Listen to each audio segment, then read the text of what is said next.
Berjumpa kembali pemirsa Sobat Pintar di podcast Taman Pintar.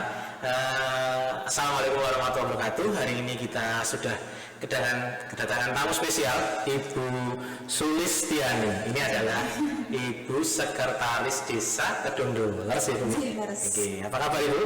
Alhamdulillah.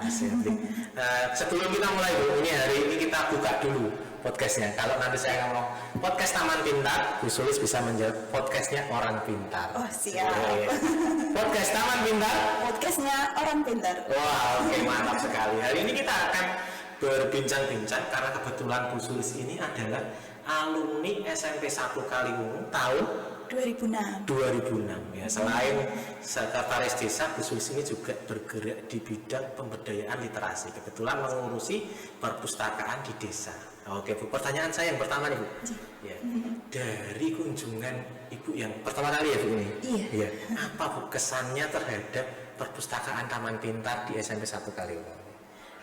Pertama kali pas masuk ini agak terpesona ya, Pak. Terpesona. Rasanya. Karena dulu pas zamannya saya tahun 2006 itu perpusnya tuh masih kecil, Masih kecil. Cuma memang saya dari dulu memang sering ke perpus. Dari kecil sudah jadi perpustakaan.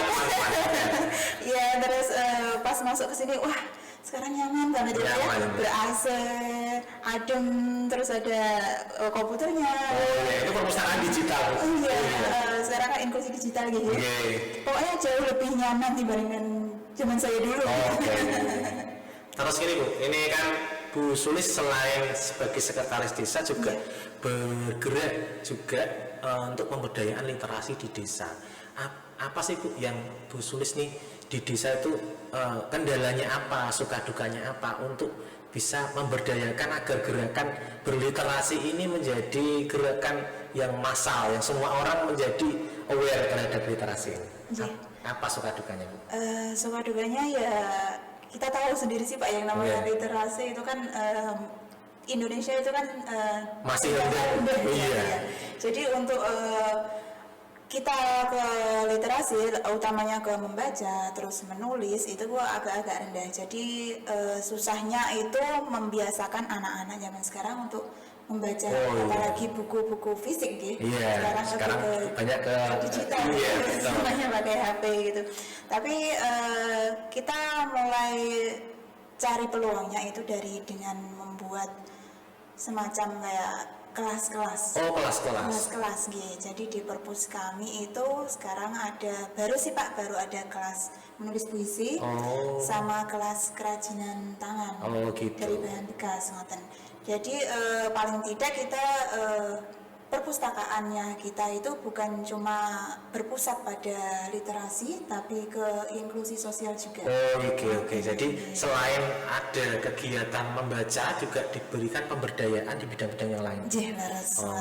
Jadi ternyata untuk menjadi magnet membaca itu diperlukan inklusi sosial gitu. Jadi itu semacam kayak semacam magnetnya gitu loh. Magnet biar perpustakaan kita tuh nggak sepi. Memancing orang datang. Iya betul. Jadi biar yang datang tuh, ternyata perpustakaan desa itu tuh koleksi bukunya lumayan lengkap. Terus ada fasilitas-fasilitas lainnya kayak kemarin kita alhamdulillah dapat bantuan dari Perpusnas. Itu ada bantuan buku sama TV digital. Jadi bisa digunakan oleh warga kami untuk mencari literasi selain dari buku ya dari digital. Wah mantap sekali. Kapan-kapan nanti kita berkunjung ke sana gantian. Siap. Untuk pertanyaan berikutnya Bu, menurut jenengan nih melihat generasi sekarang yang lebih banyak cenderung mereka itu kebudayaan malas membaca itu kan semakin besar ketika melihat tontonan-tontonan di media sosial yang aku ngapain aku baca, aku lihat video aja sudah sudah bisa. Apa sih Bu sebenarnya pengaruh media sosial itu positif dan negatifnya terhadap kemampuan mereka melakukan literasi atau kesadaran berliterasi?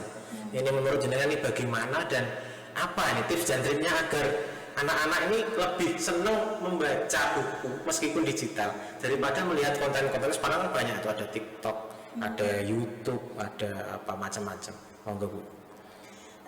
Kalau saya lihatnya dari kacamata selain gini, dulu waktu saya kecil itu saya dibiasakan untuk di rumah ada buku Pak. Oh. Saya dulu zamannya saya dulu kan ada majalah buku. Oh iya, zaman saya juga dulu. Tertariknya kan karena gambar-gambar ya Pak. Oh iya. Nah, jadi mungkin kalau dari saya awal-awal itu pertama buku yang kita kenalkan harus seusia dengan anaknya. Oh, jadi Kalau bukunya itu seusianya. Iya, sesuai usia anak dulu. Itu memang seusia. dari peran orang tua nih Pak. Iya. Awal-awal kita penuhi aja di rumah itu banyak-banyak buku yang bergambar utamanya. Iya. Nanti kan lama-lama anak-anak juga akan tertarik. Iya, dengan lihat gambarnya dulu, dengan dibaca ceritanya.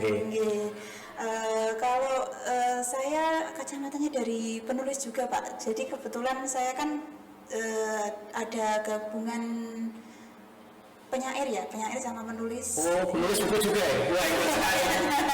Saya penulis buku juga.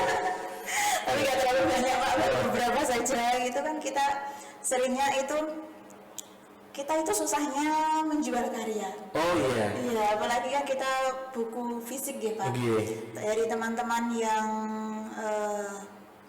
percetakan itu juga kan banyak yang ngeluh soal Bagaimana menjual hasil karya itu. laras ngoten.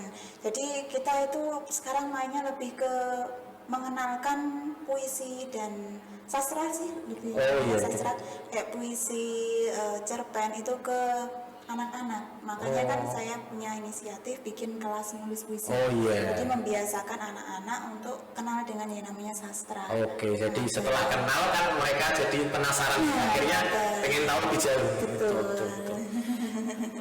Jadi kesulitannya masih di menjual Bu ya. Iya. Mungkin perlu nanti suatu saat ada marketplace hasil karya sastra mungkin ya. Hebat sekali nih teman-teman sudah pintar, selain pemberdaya di bidang literasi, penulis sastrawan juga. Ya, kita punya alumni yang hebat sekali.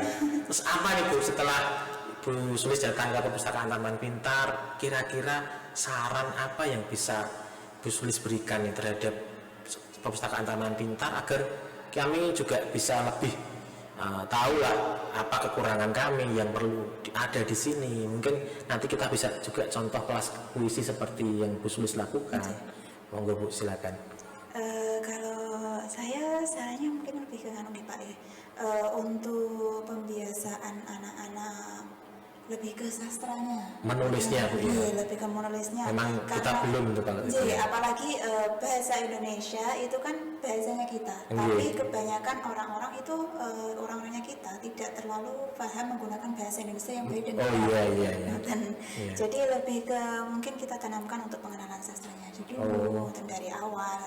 Karena saya yakin kok anak-anak itu apalagi di SMP 1 Kaliwungu banyak yang sebenarnya mereka punya potensi untuk menjadi penulis.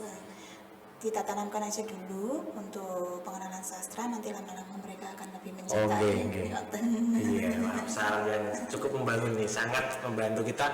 Mungkin memang betul kita perlu ada seperti kelas menulis itu Bu, agar anak-anak juga tertarik dengan sastra dulu, baru bisa cinta dengan buku gitu. Iya, betul sekali. Oke, kami kira cukup hari ini Bu Sulis. Terima kasih sekali kedatangan Bu Sulis telah membantu kita juga untuk semakin perpustakaan Taman Pintar ini semakin maju. Oke, Sobat Pintar, kita sudah berbincang-bincang hari ini dengan Bu Sulistiani, Sekretaris Desa Kedungdowo, pegiat literasi dan penulis buku. Oke, terima kasih atas perhatian saudara-saudara Sobat Pintar semua. Wassalamualaikum warahmatullahi wabarakatuh. Waalaikumsalam warahmatullahi wabarakatuh.